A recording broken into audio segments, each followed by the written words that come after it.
n'amakuru mashya agiye hanze muri uyu mwanya ni mu gihe abanyarwanda benshi bari bamaze iminsi bavuga ku kibazo cya Rwanda FDA nyuma yuko ihagaritse inzoga zitemewe, inzoga zicaga abaturage b'abanyarwanda, bakavuga ko hashobora kuba harabayeho uburangare. Uba makuru mashya tugezeho nuko rero bamwe mu bayobozi bakomeye barimo umuyobozi mukuru wa Rwanda FDA akabari DG Prof Emile Bienvenu yatawe muri yombi ndetse n'abandi batandukanye nkuko tugiye kubagezaho muri inkuru yose uko yakabaye. Twize cyane rero muri iyi nkuru uko yakabaye nkuko tubikesha ikigo cy'igihugu cy'itangazamakuru mu Rwanda RBA. RIB yataye muri yombi umuyobozi mukuru w'ikigo cy'igihugu gishinzwe kugenzura ubuziranenge bw'ibiribwa n'imiti mu Rwanda FDA Prof Emile Bienvenu. We n'abandi bayobozi bo muri Rwanda FDA RSB no mu nzego zibanze bakurikiranweho ibyaha bifitanye isano n'ikorwa ry'inzoga zitujuje ubuziranenge zagize ingaruka ku baturage b'abanyarwanda.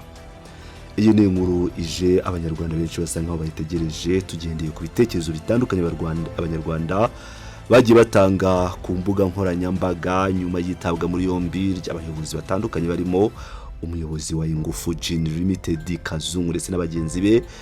Nkuko RIB yabitangaje, abagera kuri 80 bamaze gutabwa muri yombi nyuma y'urupfu rw'abaturage barenga 50 bitabye Imana kubera inzoga z'inkorano ndetse n'abandi barenga 100 bahuye n'ibibazo bitandukanye nkuko byakomeje kugenda bitangazwa n'inzego zitandukanye zirimo ubuzima ndetse n'izindi zose zibishinzwe. Ubu rero nkuko mu byumva abayobozi ba Rwanda FDA RSB ndetse n'abandi bo mu nzego zibanze batangiye gutabwa muri yombi muri iyi gahunda ikomeye cyane yari imaze igihe rwose ishyira igihugu mu kaga mu buryo bukomeye cyane. Abantu benshi rero bakomeje kwibaza ibibazo byinshi ari nabyo tugiye kugarukaho nyuma yuko izi nzoga z'ibyuma zamaze guhagarikwa hano mu gihugu cy'u Rwanda. Zimwe na zimwe nkuko twagiye tubona intonde zitandukanye zagiye zisohoka. Umuyobozi Minisitiri w'Ubuzima Dr Nsanzimana Sabe akaba yagize ibyo atangaza by'umwihariko ko bari bakomeje kwibaza bati itabi ryo kuki ryo ridahagarikwa. Minisitiri w'Ubuzima Dr Nsanzimana Sabe akaba yavuze ko impamvu u Rwanda rwahereye ku guca inzoga zitujuje ubuziranenge mbere y'itabi kandi naryo ryangiza ubuzima ari uko inzoga arizo zari ziri ku isonga mu kwica benshi, ariko ko n'itabi riziyongeraho nyuma. Yabivugiye mu kiganiro cyakozwe mu buryo bw'ikoranabuhanga ku rubuga rwa TikTok, aho yagiranaga ikiganiro n'abakoresha uru rubuga by'umwihariko ku ngingo yo gukumira inzoga zitujuje ubuziranenge zangiza abazinywa cyane urubyiruko.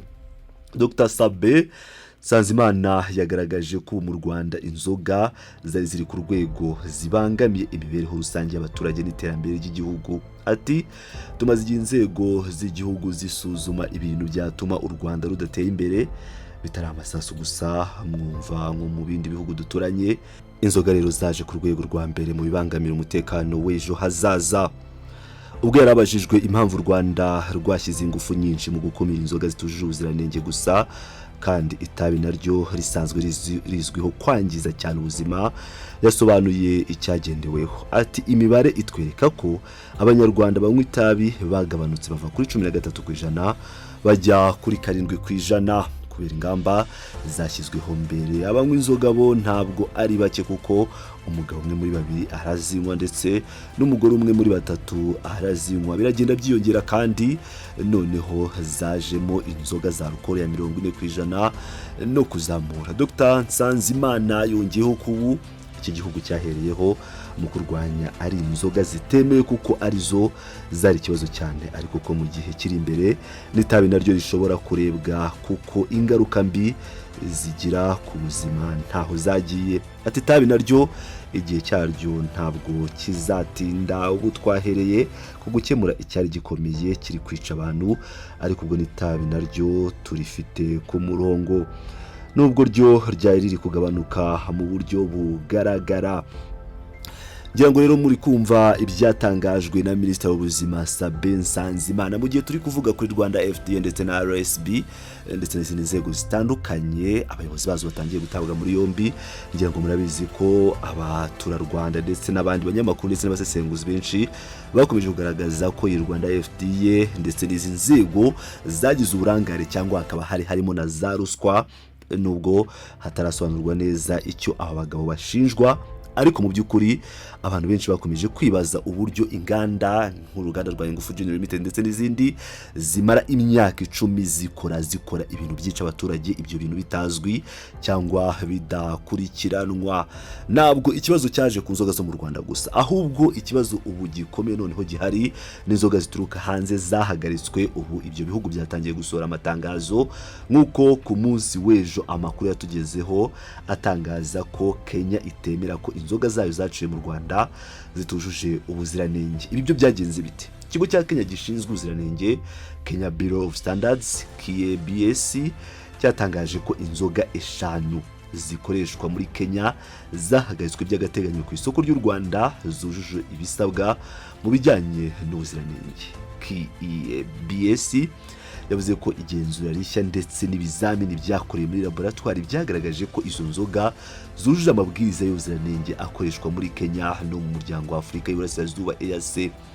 Ibi byatangajwe nyuma y'uko kuwa 5 Kanama 2026 ikigo cy'igihugu gishinzwe kugenzura ubuziranenge bw'ibiribwa n'imiti mu Rwanda FDA cyahagaritse by'agateganyo zimwe mu nzoga zirimo 5 zikorerwa muri Kenya.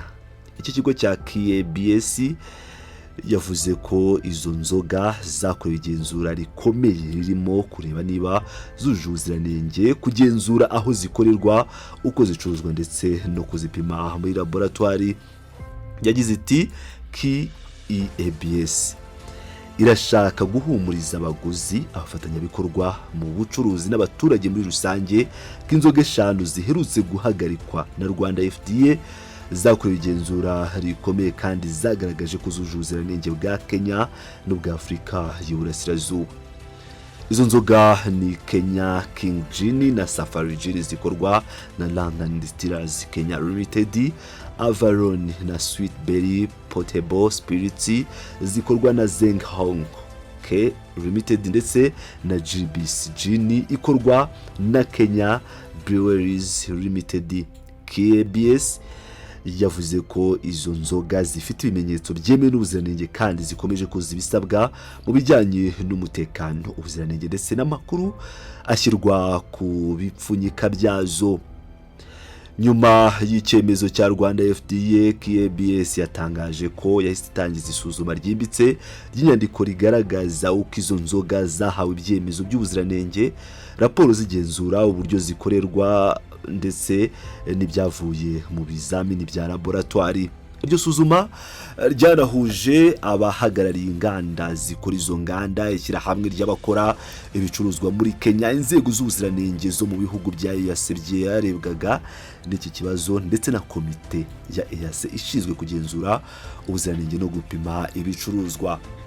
KBS yavuze ko raporo za laboratoire zakozwe mbere zagaragazaga ko izo nzoga zujuje ibisabwa ku bipimo bya ethyl alcohol, methanol, higher alcohols, esters, aldehydes na volatile acids. Hagati ya tariki 7 n'iya 10 Kanama, KBS yongeye kugenzura inganda zikora izo nzoga ndetse ifata ibindi bipimo bishya byo kujyana muri laboratoire.